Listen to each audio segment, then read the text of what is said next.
नमस्कार। मैं आज कुछ हिसाब लगा रहा था और इस हिसाब से तय करने की कोशिश कर रहा था कि क्या भाऊ तोरसेकर जो बात कर रहे हैं वो सही है। मतलब भाऊ कभी गलत बात नहीं करते हैं, लेकिन उसको भी जरा फिर से एक बार टटोला जाए।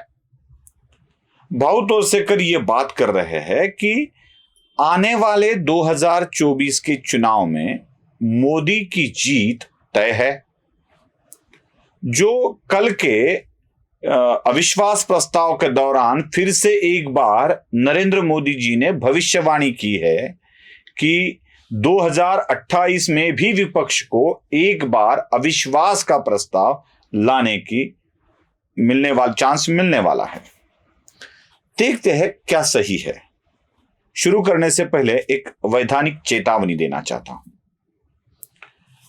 जो वर्तमान स्थिति को पहचान नहीं पाते हैं या आंकड़ों के गणित को समझ नहीं सकते हैं, उनके लिए यह वीडियो अंधभक्ति का प्रतीक लगने की संभावना है। अतः निवेदन है कि इस वीडियो को जिनको अंधभक्ति लगती है वो ना देखे तो उनकी सेहत के लिए अच्छा है। जिनको ये गणित समझ लेना है वो कृपया सिर्फ आंकड़ों के खेल को देख ले। दोस्तों, बात ऐसी है कि आने वाले चुनाव में इंडिया का गठन होने के बाद यह बोला जा रहा है कि भारतीय जनता पार्टी या नरेंद्र मोदी के सामने की मुश्किलें बढ़ती जा रही है। क्या यह सही बात है? जब सारा विपक्ष इकट्ठा हो जाए तो यह विपक्ष क्या मोदी के वोटों को काट सकेगा? क्या उनकी जीत को रोक सकेगा? इसके लिए हमें पिछले चुनाव के आंकड़ों को देखना होगा।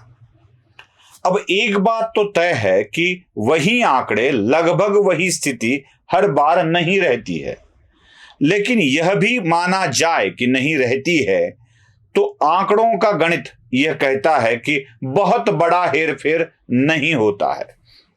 इसलिए संसद की सारी सीटों पर हम बात नहीं करने वाले हैं। मतलब लगभग सारी सीटें हम बात नहीं करेंगे, बस उन्हीं सीटों की बात करेंगे जिनको 2019 में जो सीटें चुनकर आई है 50% वोटों के आगे से, बस उन्हीं की बात हम करेंगे और जानने की कोशिश करेंगे कि क्या इंडिया नरेंद्र मोदी का एक समर्थ विकल्प हो सकता है। जरा देख लीजिए। आमतौर पर कहा जाता है कि चुनाव 543 या 544 सीटों पर लड़े जाएंगे। मैं ये नहीं मानता हूं। मेरा मानना यह है कि यह चुनाव लगभग असल में 175 सीट पर ही लड़े जाएंगे, क्योंकि बाकी बचे 368 सीटों का नतीजा तय है। मतलब जब गिनती शुरू हो जाएगी तब किसको कितनी जगह मिलने वाली है यह तय है। आंकड़ों का यह गणित कहता है कि इंडिया के सीटों की गिनती 100 के आगे शुरू होनी चाहिए। मतलब लगभग इंडिया 100 सीट तो जीत जाएगा। उनकी गिनती 100 के बाद 101, 102 यहां पर शुरू की जानी चाहिए। अगर हम एनडीए या भारतीय जनता पार्टी की बात करें तो भारतीय जनता पार्टी की गिनती जब शुरू होगी तो 224 के आगे शुरू होगी। मतलब लगभग 224 सीटें भारतीय जनता पार्टी जरूर जीतेगी। अगर हम एनडीए की बात करें, भारतीय जनता पार्टी को छोड़कर एनडीए की बात करें, तो एनडीए की गिनती 19 के आगे शुरू होगी। मतलब 20 के आगे शुरू होगी। इसका मतलब साफ है कि इंडिया लगभग 100 सीट जीतेगा ही जीतेगा। भारतीय जनता पार्टी 224 सीट जीतेगी, प्लस एनडीए का उसमें और आंकड़ा रहेगा 19 वाला। अगर सीधा गणित देखा जाए कि मैजिक फिगर जिसको कहा जाता है, वो लोकसभा के लिए 272 सीट का है। अब ये मैं गिनती यहां से शुरू होंगी क्यों बता रहा हूं, ये भी आपको विस्तार से बताऊंगा। जो एनडीए का गणित होता है 224 प्लस 19, ये पहुंच जाता है 243 पर, 243 पर। अगर यही आंकड़ा सच माना जाए तो हमें समझ आता है कि इंडिया के लिए महज 30 सीटें जीतना, माफ कीजिएगा, एनडीए के लिए महज 30 सीटें जीतना आवश्यक है। हम अगर कांग्रेस पार्टी की इंडिविजुअली बात करें तो कांग्रेस का भी आंकड़ा 19 के आगे शुरू हो जाएगा। इंडिया का आंकड़ा 37 के आगे, एक्सेप्ट कांग्रेस, कांग्रेस को छोड़कर यह आंकड़ा पहुंचता है। और इंडिया में शामिल घटक दलों का आंकड़ा 54 तक पहुंच जाता है। मैं बता दूं कि इसमें 25 सीटें ऐसी है कि जो किसी के भी पक्ष में नहीं हैं। ऐसी भी सीटें हैं 25 जो किसी के भी पक्ष में नहीं हैं। मतलब इंडिया, कांग्रेस, नए शामिल हुए घटक दल और इंडिया की एनडीए पूर्व यूपीए की पार्टियां, इसको मिलाकर 100 का आंकड़ा पार कर लेती है। अब 100 के आगे गिनती होगी। सीटें लगती है 172, 272 माफ कीजिएगा। 272 में से इंडिया तो लगभग 30 सीटों के जरूरत पर है। इंडिया को जरूरत है लगभग 172 सीटों की। अब जीत के करीब कौन है, जरा यह समझ लेना आवश्यक है। तो एनडीए हमें जीत के करीब दिखती है, इंडिया नहीं।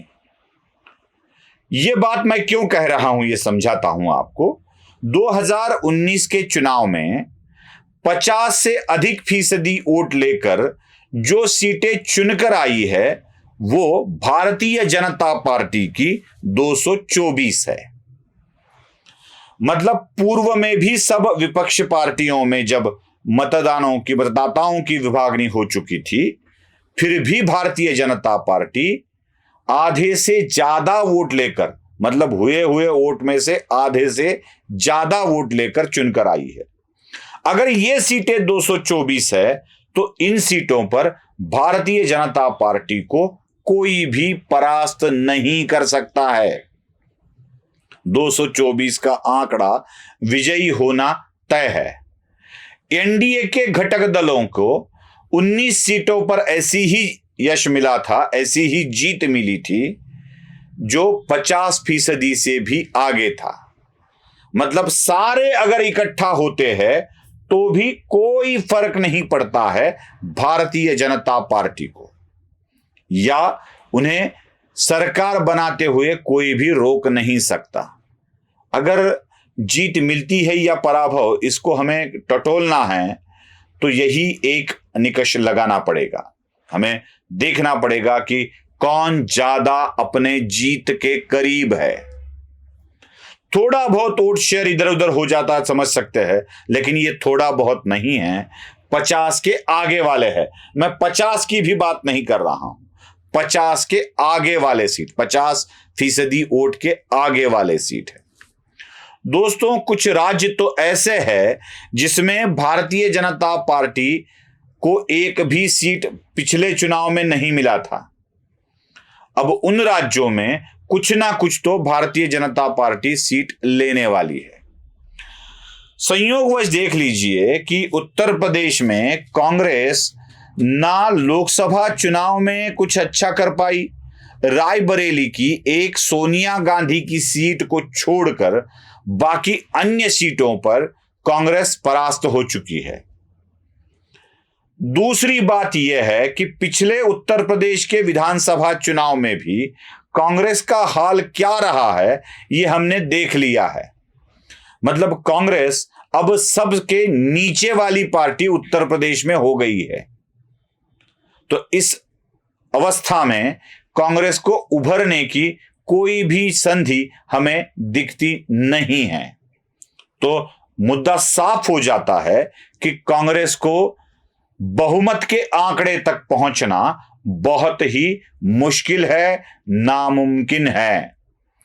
इसीलिए दावा किया जाता है कि सीटें अगर जीती जाती है तो भारतीय जनता पार्टी की ही पॉसिबिलिटी बच जाती है। मैं जिन तटस्थ पार्टियों की बात कर रहा था उनको अगर देखा जाए, जो इंडिया के साथ भी नहीं हैं, एनडीए के साथ भी नहीं हैं, उसमें आंध्र प्रदेश के वाईएसआर कांग्रेस का भी हिस्सा है। वाईएसआर कांग्रेस ने अपने राज्य में कुल 13 सीटें ऐसी जीती है जिनमें 50 से भी ज्यादा फीसदी वोट वाईएसआर को मिले हैं। ओडिशा की बीजेडी, बीजू जनता दल, इसको भी 3 सीटें ऐसी मिली है, सीटें ज्यादा मिली है, 3 सीटें ऐसी मिली है जिसमें 50 से ज्यादा वोट है। पंजाब में श्रोमणी अकाली दल 1 और बीएसपी को 8 सीटें मिली है जिसमें लगभग हमें दिखाई देता है कि 50 से ज्यादा है। अब ये 25 का आंकड़ा जब बन जाता है तो ये ना तो एनडीए की तरफ है ना तो इंडिया की तरफ है। हां, कभी कभार ये एनडीए की तरफ, भारतीय जनता पार्टी की तरफ झुकते हुए दिखाई देते हैं। मतलब आज का आंकड़ा सही माना जाए तो 224 भाजपा के, 19 एनडीए के और 25 इन तटस्थ दलों के, इनको मिलाकर देखा जाए तो भारतीय जनता पार्टी बहुमत से सिर्फ 4 कदम दूर रहती है। और कांग्रेस के लिए तटस्थ दलों को भी इकट्ठा किया जाए तो आंकड़े की जरूरत होती है 172। अब 172 और 30 इस आंकड़े को पार करने के लिए जब 543 कुल जगह में से 368 सीटों का नतीजा तय है ऐसा हम मान लेते हैं तो जगह बच जाती है 175। 175 जगह में से 172 प्राप्त करनी है कांग्रेस को। क्या यह पॉसिबिलिटी लगती है आपको? 172 में से 30 मिलना आसान है या 175 में से 30 मिलना आसान है या 172 मिलना आसान है? बस इसका अंदाजा आपको लगाना है। 368 जगहों का तो नतीजा तय है, चाहिए 543 को हम गिन रहे हैं, उसमें से 368 का नतीजा तय है। इंडिया 100 लेने वाली है, बचे में से 243 एनडीए लेने वाला है। अब बचते हैं 172। 172 में से, माफ कीजिएगा, 172 की जरूरत है, बचते हैं 175। थोड़ा गड़बड़ हो रही है आंकड़े को बताने में। तो 172 सीटें जीतना 175 में से कांग्रेस के लिए असंभव है। इसीलिए यह दावा किया जा रहा है कि भारतीय जनता पार्टी की ही सरकार बनेगी। आपको क्या लगता है? कमेंट बॉक्स में जरूर बताइएगा। और हां, वैधानिक इशारा याद रखिए, जिनको आंकड़ों का गणित नहीं समझता है कृपया यह वीडियो ना देखें। नमस्ते।